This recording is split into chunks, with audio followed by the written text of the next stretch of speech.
Hello everyone, I am Ifra, hope you are doing well. तो start करते हैं आज का टॉपिक।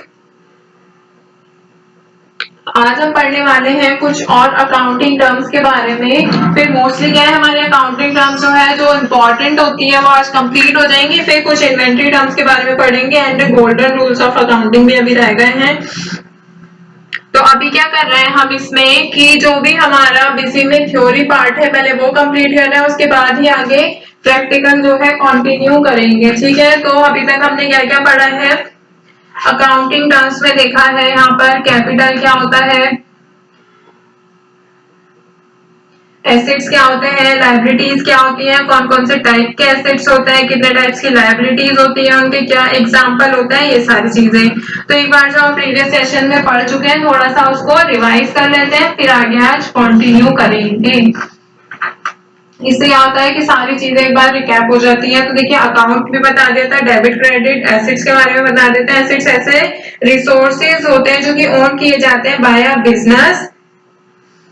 वो कुछ भी हो सकता है, जो बस क्या होना चाहिए उससे कि हम बिजनेस को मतलब बिजनेस को उसमें कुछ भी प्रॉफिट या फिर बोल सकते हैं बेनिफिट जो है मिलनी चाहिए, दैट इज एसेट। एसेट भी यहाँ पे मैंने आपको 5 टाइप्स के लिखवाए थे, कौन कौन से, current asset, long term asset, fixed asset, या फिर बोल सकते हैं टेंजिबल एसेट और इनटेंजिबल एसेट, ये सारी चीजें।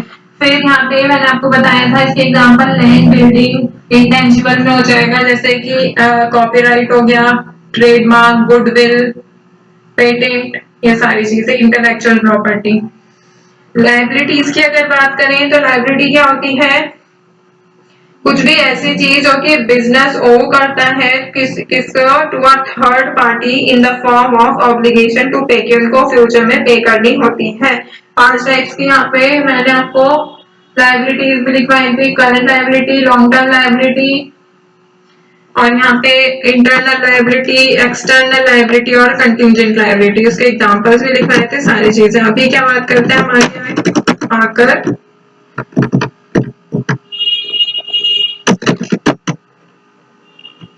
इसमें और देखेंगे आज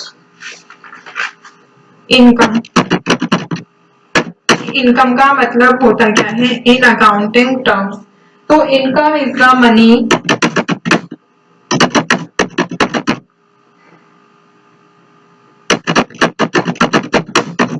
received by a person or organization because of efforts or work done by the person।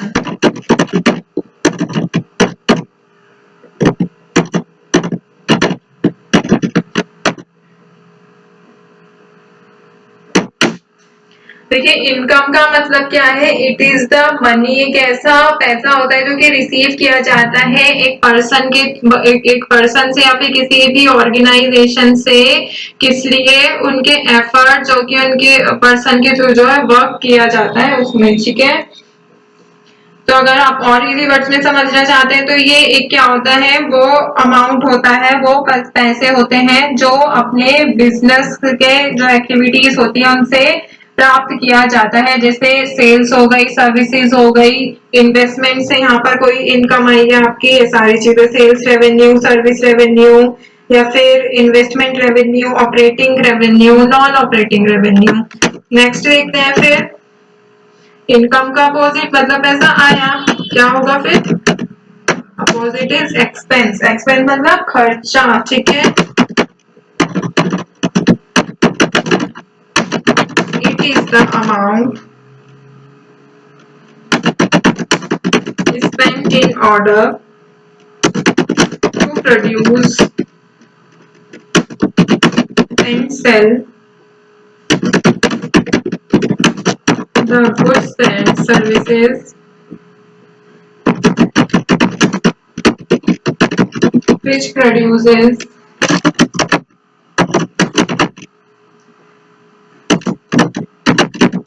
the revenue। अब बात करें एक्सपेंस की, तो एक्सपेंस क्या होता है इसमें, एक्सपेंस एक ऐसी कॉस्ट होती है जो किसमें कैसे आती है, बाया बिजनेस, बिजनेस के थ्रू, किस लिए, टू जनरेट रेवेन्यू, जनरेट करने के लिए रेवेन्यू, या फिर अचीव करना होता है कोई भी हमें बिजनेस का ऑब्जेक्टिव, उसके बिजनेस के ऑपरेशंस को सही से मेंटेन करना होता है, ठीक है। तो एक्सपेंसेस क्या होते हैं, जो रिकॉर्ड किए जाते हैं ऑन द इनकम स्टेटमेंट, और वो सब्ट्रैक्ट किए जाते हैं एक्सपेंसेस को किसमें से, रेवेन्यू में से, ताकि हमें अपनी नेट इनकम मिले, ठीक है। तो एक्सपेंसेस क्या होता है, विच प्रोड्यूस द रेवेन्यू, मतलब इसमें क्या क्या कहा गया है, कैसा अमाउंट होता है जो स्पेंड किया जाता है कुछ भी प्रोड्यूस करने के लिए, और sell the goods and services, goods and services को बेच कर यहाँ पे जो रेवेन्यू हमें प्रोड्यूस होता है, दैट इज एक्सपेंस। मतलब एक तरह से सीधे वर्ड में बोले तो खर्चा, ठीक है। इतना समझने की जरूरत ही नहीं, बस आप इतना याद रखिए जो अमाउंट खर्चा होता है। ऑपरेटिंग एक्सपेंस ये सारे इसके एग्जांपल, इतना डिटेल में जाना नहीं है। फिर आते हैं यहाँ पे डेटर, डेटर और क्रेडिटर, ये बहुत ज्यादा यूज होता है अकाउंट में। अकाउंट्स में क्या होता है, डेटर का मतलब देनदार। तो यहाँ पे पहले लिख लेते हैं, फिर आगे एक्सप्लेन करेंगे। आ पर्सन या कोई भी बिजनेस के लिए कोई भी कंपनी भी हो सकती है, कंसर्न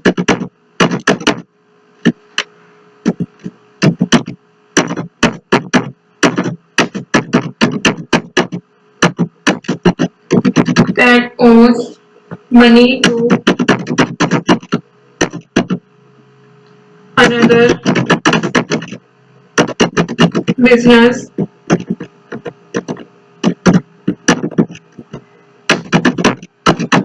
concerns। तो इसमें क्या कहा गया है, डेटर क्या होता है, एक ऐसा पर्सन या ऐसा बिजनेस होता है that owe money to another, किसी कंपनी से या किसी भी बिजनेस कंसर्न से जो है, मतलब एक तरह से आप इसको इजी वर्ड्स में समझ सकते हैं। ये इसका मतलब क्या बताया मैंने, एक ऐसा पर्सन, ऐसा बिजनेस होता है जो किसी दूसरे व्यक्ति या बिजनेस को यहाँ पे कोई भी अमाउंट या फिर कोई भी सर्विसेज देने के लिए क्या करते हैं, यहाँ पर बोल सकते हैं दायित्व रखता हो, ठीक है। तो देनदार को यहाँ पे क्या बोल सकते हैं, एक तरह से मतलब जो यहाँ पर उधार पर माल खरीदता है, दैट इज डेटर, ठीक है। Debtor is use for buyer, जो पर्सन उधार पर माल खरीदना हो। अब बात करते हैं यहाँ पे creditor.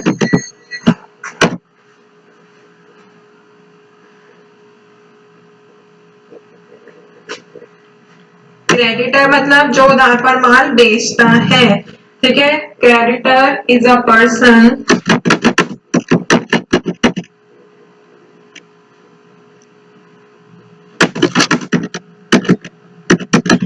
or business concern to which a business concern owes a money।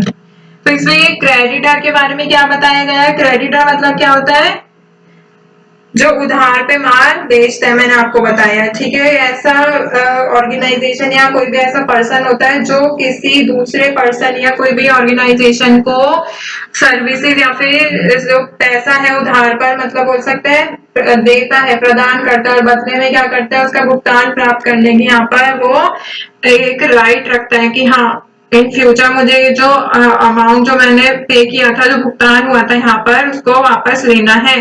तो डेटर क्या होता है यहाँ पे, जो बायर के लिए यूज किया जाता है। क्रेडिटर किसके लिए यूज किया जाता है, यहाँ पे सेलर के लिए, ठीक है। एक लास्ट और देख लेते हैं, दैट इज स्टॉक। स्टॉक क्या होता है, अगर हम देखें, रेफर्स टू द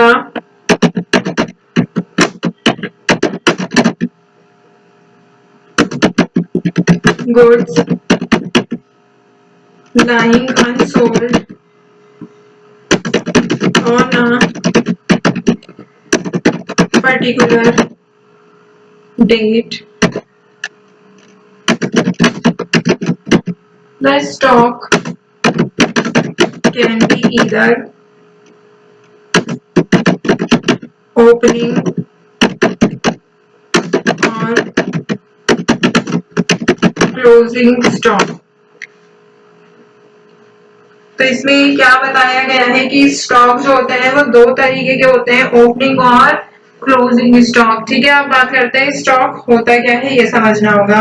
तो स्टॉक जिसे क्या कहा जाता है, एक तरह से बोल सकते हैं इन्वेंट्री भी कहा जाता है। एक बिजनेस के थ्रू बेचने या फिर प्रोडक्शन का जो प्रोसेस होता है उसमें यूज करने के लिए जो भी यहाँ पर सामान, जो भी यहाँ पे गुड्स या फिर कुछ भी मतलब बोल सकते हैं सामान रखा है, उसकी जो क्या बोलते हैं मात्रा होती है ना, जैसे मतलब कि इतना सामान रखा है कि हमारे पास इतना स्टॉक पड़ा है, आपने सुना भी होगा कि हमारे पास इतना स्टॉक पड़ा है आज की डेट में। तो यहाँ पे क्या होता है, जो भी हमारा क्लोजिंग स्टॉक में वो सॉरी क्लोजिंग जब हमारा होता है 31 मार्च को, तब हमारा सामान बच जाता है, दैट इज स्टॉक। मतलब कि अनसोल्ड गुड्स जो होते हैं किसी भी पर्टिकुलर डेट पे, कि आज इतना माल बिकना था बट वो बिका नहीं है, तो आज हमारे पास इतना स्टॉक बचा है। ठीक है, तो स्टॉक देखा, इनकम देखा, expense, debtor and creditor. Topic को एंड करते हैं, मिलते हैं नेक्स्ट सेशन में। Stay tuned and thank you.